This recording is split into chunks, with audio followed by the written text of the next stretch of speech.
refused to die, has swept back into the First Division in surely the most astonishing success story North East football has ever seen.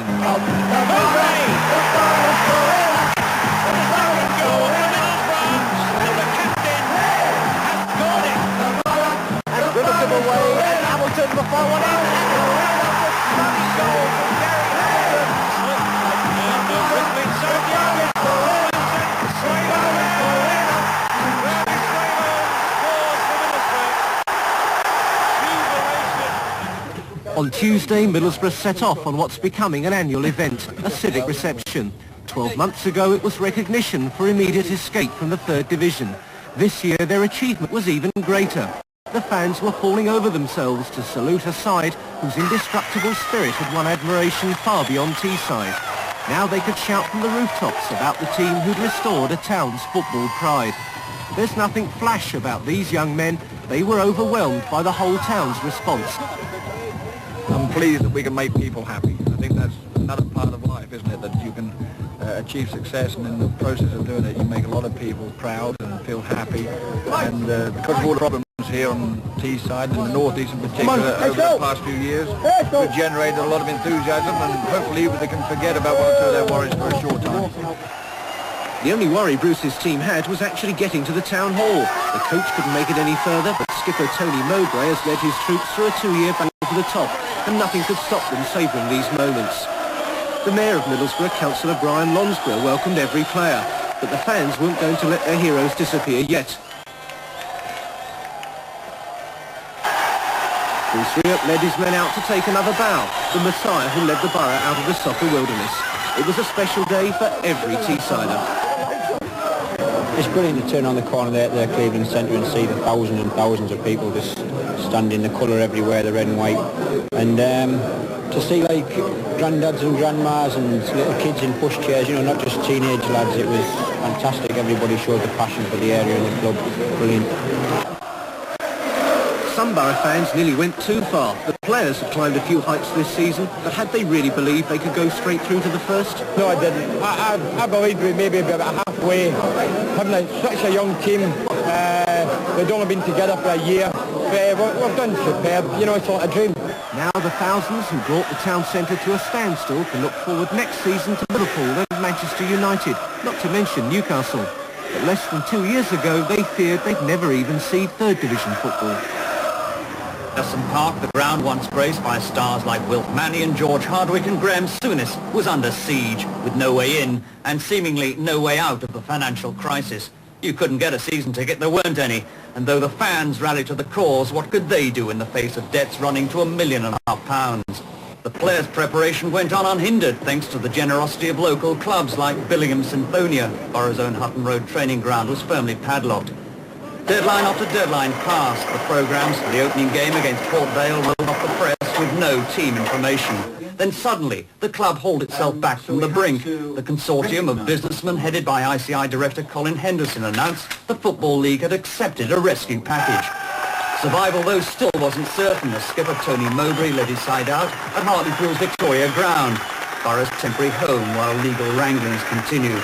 For manager Bruce Rioch, it was a relief to be back in business, even in such bizarre circumstances. And 2 goals from Archie Stevens looked like giving him and the loyal Borough fans a much-needed boost after the summer's traumas. Port Vale, though, managed to draw, but any disappointment evaporated the following week when the official receiver, who'd held the power of life or death over Ellison Park for so long, at last produced the key to Middlesbrough's future. The massive debts, most of them at any rate, had been settled, a triumph for the consortium's business acumen and determination. Now it was up to the players to do the business on the pitch.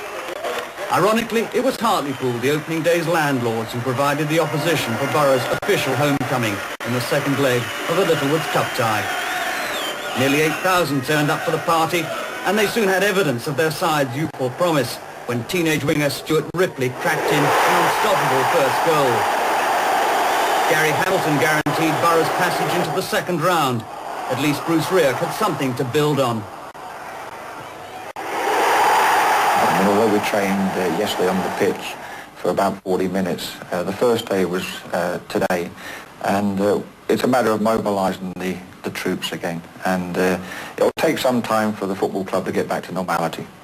Rioch and his troops were to emerge from those dark days to light up the third division with a brilliant promotion campaign. Borough's youngsters ran teams off their feet with an exciting brand of attacking football instilled in them by their ambitious manager and his first lieutenant, Colin Todd.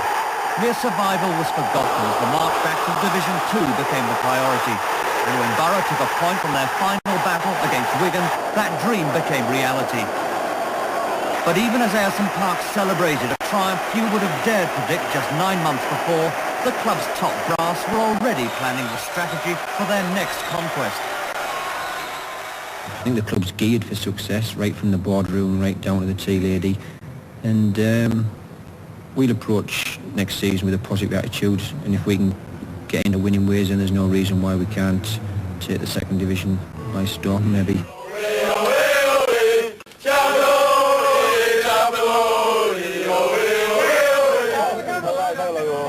Boro opened their assault on the second division with virtually the same team that had swept through the third.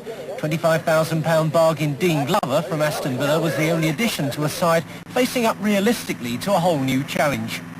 Last season, with all the problems that we had, in many respects we continued early doors on a wave of emotion, and that continued through the season. That will have gone now because that's a year old, but I'm still confident that the players will do well in the second division. That optimism must have been undermined by a worrying start of just one win in 5 league games. But Paul Kerr's winner at Villa Park showed Boro could compete with the best in the division. And when Gary Pallister put them on their way to a convincing win against another likely promotion contender, Leeds, the doubters were silenced.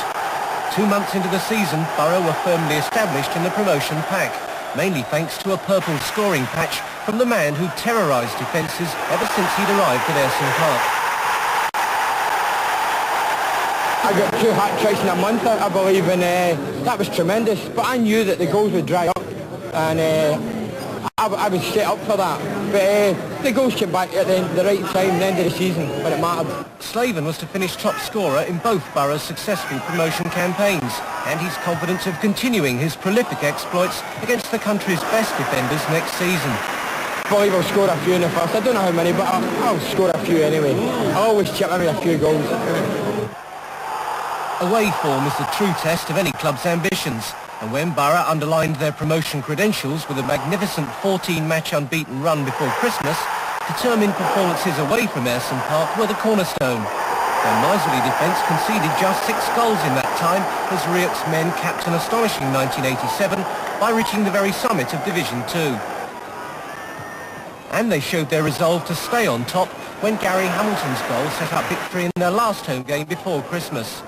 The competitive little Scot had forged an industrious partnership in the engine room of the side with another of Rioch's astute buys, Paul Kerr. But the pair insist that Boro couldn't have maintained their remarkable success on hard running alone. We're a team that we pass the ball, and it's a lot of movement, we pass and move, but that means a good way of style instead of, no disrespect to the Wimbledon's moving, I mean, the style works for them, but we'd rather pass the ball and move. I mean, it's hard work, but it's enjoyable as well to play that kind of football. I think every player in the team likes to play a bit of football. You get a lot of teams where maybe the 2 central defenders just do it. We've got 2 central defenders here that can go and get the ball off short.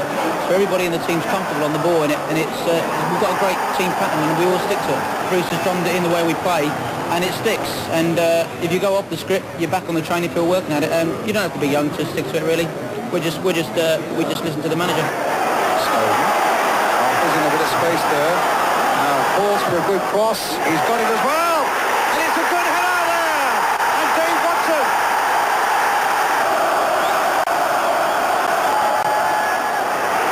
Floated in, and it's gone in. And it's Mowbray. Still Everton are back on their heels as Middlesbrough come in once more. And that time Kernigan almost got in there. Just a matter of seconds left now between this and such jubilation at Ayresome Park. He's going in there, Trevor Stephen going in there! And Everton! While their epic FA Cup battles with Everton brought Middlesbrough to national prominence, vital league points were proving hard to come by. By the time promotion rivals Bradford City came to Ayresome, Boro had won just twice in 8 games, and City striker Ian Ormondroyd was to pile on the New Year blues for Bruce Rioch.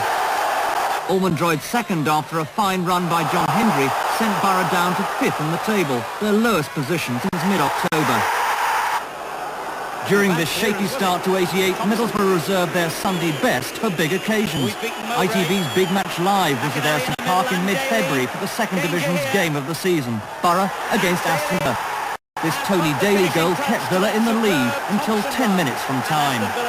These teams have already met 3 times this season in the league and 2 Littlewoods Cup ties, and each one of those matches has finished 1-0. Are we to have the 4th, or are we? Slaven. What a marvellous save, but Kernigan follows up, and Boro has equalised. Burke. This is Laws. Mowbray! It's the second goal for Middlesbrough, and the captain has scored it. And the fans who stayed loyal to the club, which almost died, have been rewarded with a terrific performance, full of guts and character, and summed up by that man. Stitches in his head, the disappointment of an own goal at Everton, which knocked his side out of the cup in midweek, but he's made of strong stuff, and he came back, Tony Mowbray, to score the winner. Commentator Alan Parry had referred to Mowbray's face as belonging to a 1930s cigarette card. One fan invited Boro's inspirational 24-year-old skipper to compare notes with the real thing as he left for last Tuesday's civic reception. But even without a centre parting, Mowbray is set to take his place alongside legendary Middlesbrough names like Mannion and Hardwick. It's in my blood now, sort of thing, and you know, you can't look to the future. You're thinking when I'm 40, 50, finished playing football, Middlesbrough will still be deep in the blood, and I'll still be coming to Ayresome Park and watching football here, and it's just one of those things. Like I say, I've been here such a long time, and for things to change around and do so well over the last 2 years, it's, you know, that pride's instilled again, and the whole area, everybody talks football. You go on a night and, you know, the lads and lasses are all walking on with smiles on their faces, and it's brilliant to see. Tony Mowbray is like 50% of you, isn't he? Oh yeah, it's all been a partnership with me and Tony. Tony's probably a more aggressive player than I am. He's the actual player who means more to the club, because he's as Bruce has said, he's the heart and soul of the place.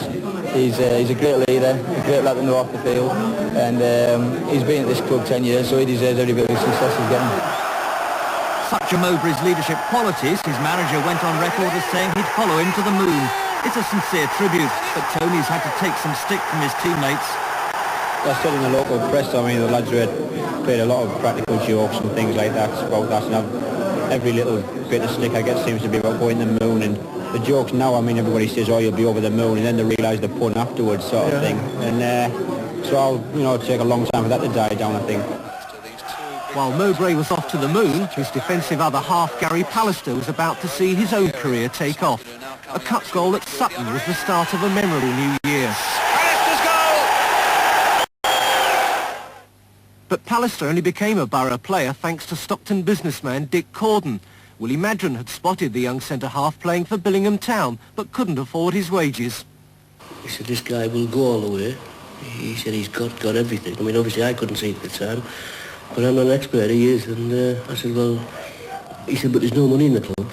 And I said, well, if that's the only problem you've got, I said, I'll sort that out for you, and we agreed to pay his wages.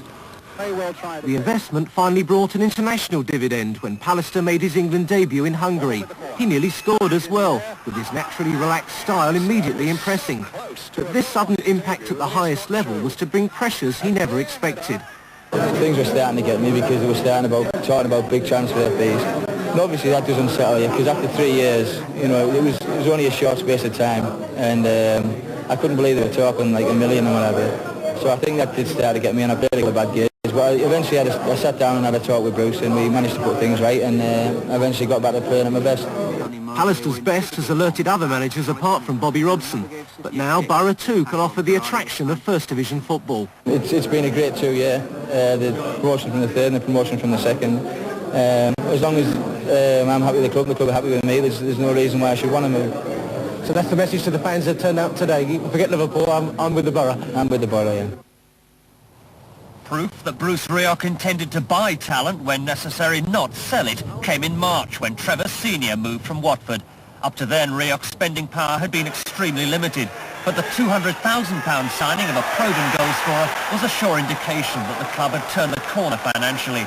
No one was happier at Senior's arrival than leading scorer Bernie Slaven. All the fans, everybody I was speaking to says you need a big man up front.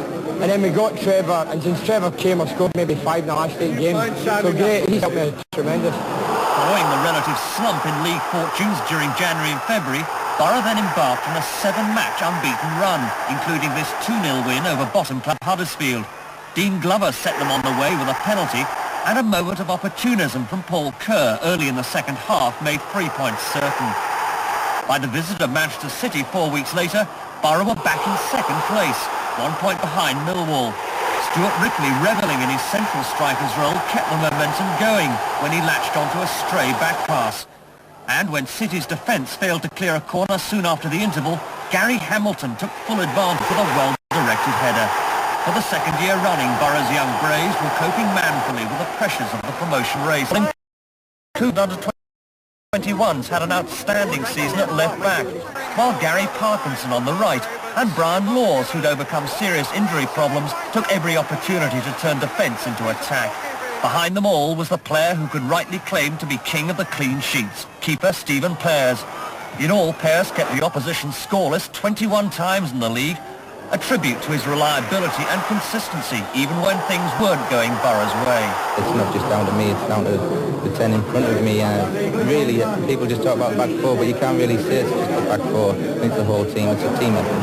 Pears' reputation, though, took a dent at Portman Road 2 weeks before the end of the season, when a certain Dalian Atkinson smashed an unstoppable hat-trick past Boro's renowned defence.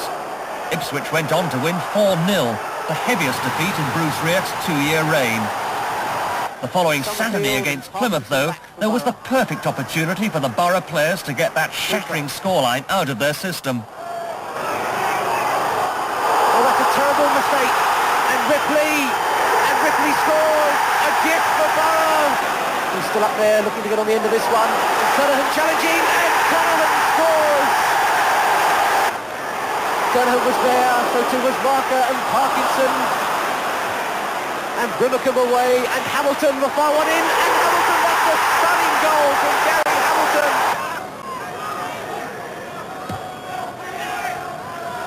Pallister got a little touch to it there, and they pulled one back, John Clayton. That carelessly conceded goal was to prove very costly. Millwall and Bradford had both won convincingly, and with the promotion battle so tight, goal difference was sure to count. But Boro duly won at Barnsley on Bank Holiday Monday, and with Bradford losing at Villa Park, 3 points from the last game against Leicester would ensure their return to the top flight. No one at the club, though, was celebrating yet, and you could sense that Bruce Rioch was uneasy about accepting a special award for his achievements at the North East Player of the Year dinner. Leicester still had to be beaten. Nobody's going to get excited at the football club because despite the fact that we've had a good season, at the end of the day we want to try and achieve something, but it hasn't been achieved just yet.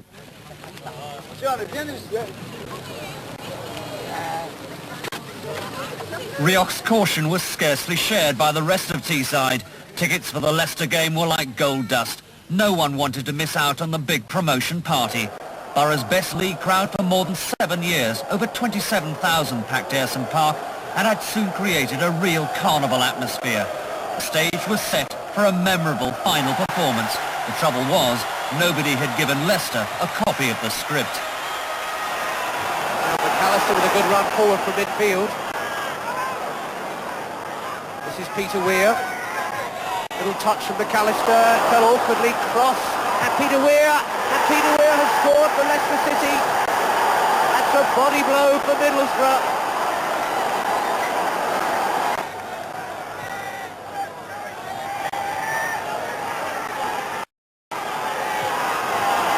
McAllister now with a chance to run.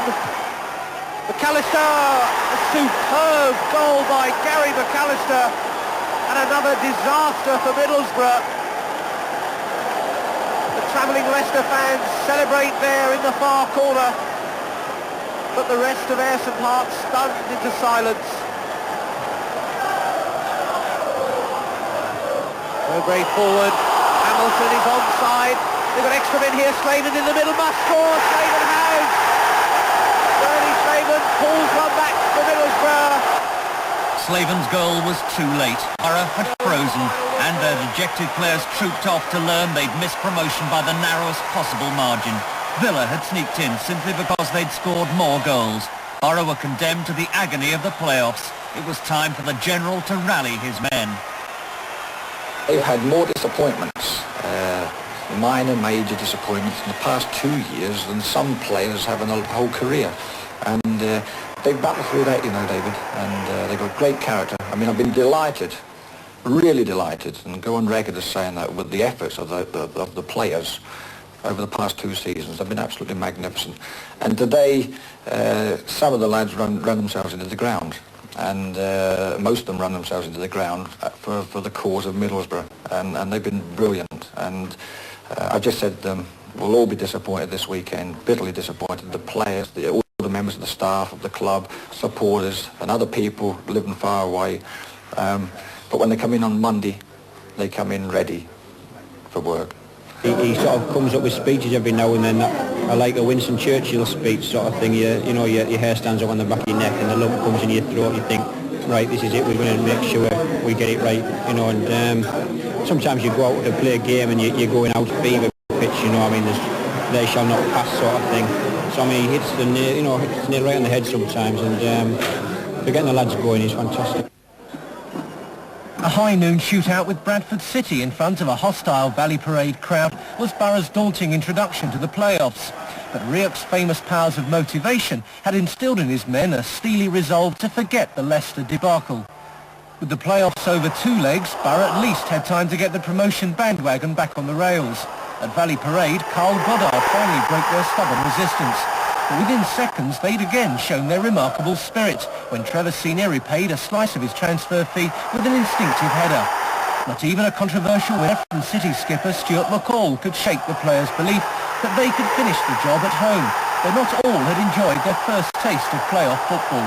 Well, you can't enjoy them. I mean, everybody feels for each other, the fans, ourselves. You just want to get through the game and get the result. And I wouldn't say I've enjoyed them. I look back and say I've enjoyed them, but I didn't enjoy the 4 games because there was so much dependent on them. Ayresome Park was again packed for the return with Bradford 3 days later. This time, though, the fans weren't to be disappointed. Senior used his height well there, and a slip. And Ripley inside the area. Tomlinson, Slaven's there.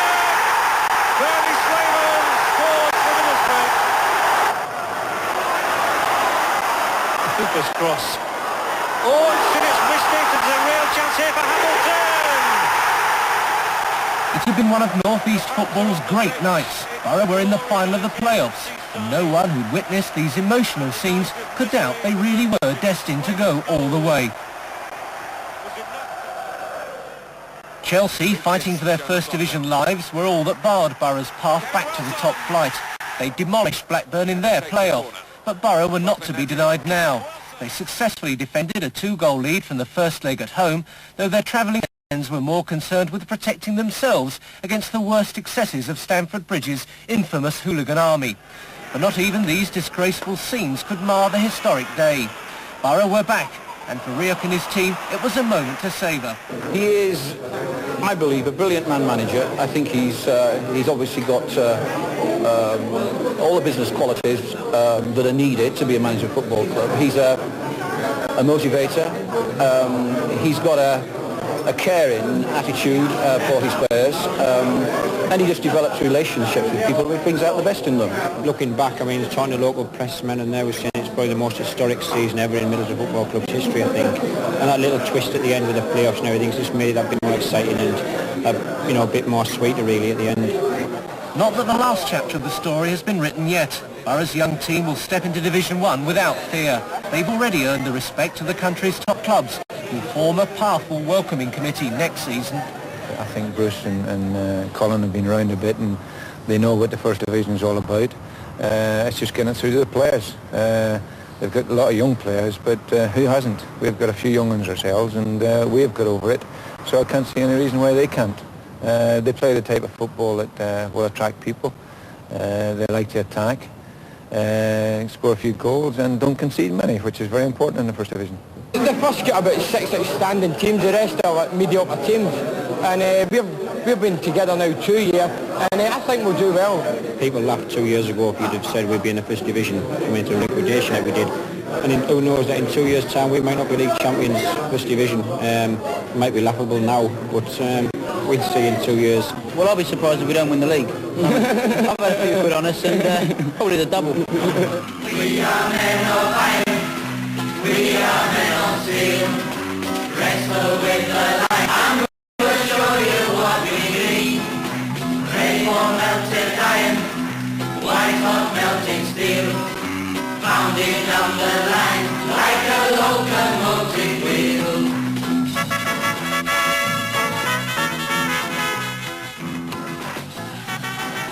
They first of all had their beer, and then it was followed by the champagne that Chelsea had actually got in for themselves, which they didn't need. And then there was the programme for going home, and Bruce asked his players what they wanted to do, and I'm sure at that stage they could have had anything. And they were absolutely unanimous. They wanted to stop at the first fish and chip shop. And as they were sitting eating their fish and chips on the pavement, all the Boro fans who were coming back from Chelsea were stopping and cheering them and having a word with them and sharing the fish and chips. Absolutely tremendous. That experience would describe the Middlesbrough Football Club better than 100 textbooks.